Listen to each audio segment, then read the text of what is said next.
Ouais, bonjour à tous. Merci de nous suivre sur les ondes d'RDI. Tout d'abord, les alliés du défunt Alexeï Navalny ont appelé les Russes à voter massivement contre Vladimir Poutine à une heure très précise, à midi, en ce dernier jour de scrutin. Ça s'appelle l'opération Midi contre Poutine, qui s'est tenue dans plusieurs villes. On va rejoindre Marie-Ève Bédard à Berlin.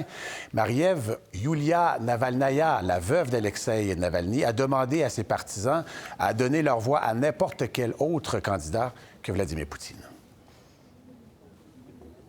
Oui, voilà, il y a 3 candidats très peu connus d'opposition qui sont sur les bulletins. Vous la voyez, Yulia Navalnaya, qui est dans cette queue autour de l'ambassade ici à Berlin. Une foule très nombreuse. On peut difficilement vous le montrer en ce moment parce qu'on est en plein dedans, mais ça se défile sur plusieurs kilomètres. On y va en serpentin tout autour. Yulia Navalnaya qui se tient donc dans cette queue très patiemment depuis plusieurs heures. Il est 15 heures maintenant ici à Berlin. Déjà, les gens s'étaient rassemblés un peu avant midi pour participer à ce geste de protestation à l'étranger, mais pas que.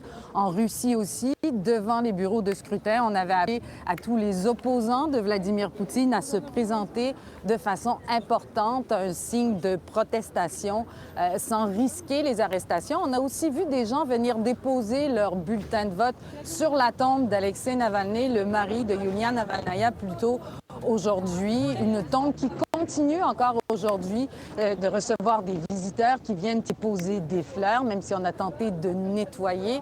Donc, un risque assez important. Du côté de la Russie, on rapporte déjà 74 arrestations dans des gestes de protestation depuis le début du vote vendredi dernier, le 15. Un vote qui se déroule sur 3 jours. Oui, on voit vraiment que vous êtes au cœur de l'action avec donc la veuve d'Alexeï Navalny derrière vous, qui parle d'ailleurs à plusieurs personnes. Elle est juste d'ailleurs à côté de vous. Plus d'un électeur, Marie-Ève, sur 2 avait déjà voté, selon les données officielles.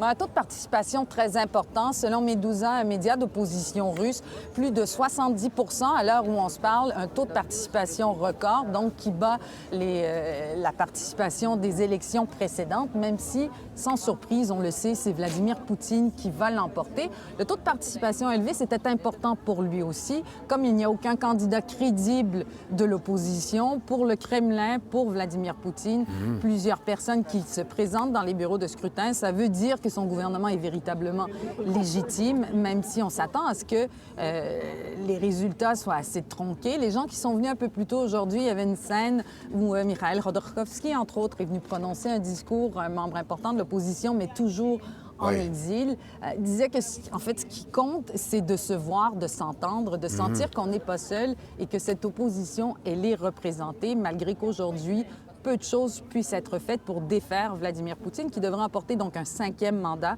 à 71 ans, un peu plus tard aujourd'hui. Oui, et Marie-Ève, elle est juste à côté de vous. Là. Vous allez la voir d'ailleurs donc à votre droite. Est-ce qu'elle va prendre la parole, la veuve d'Alexeï Navalny, un peu plus tard?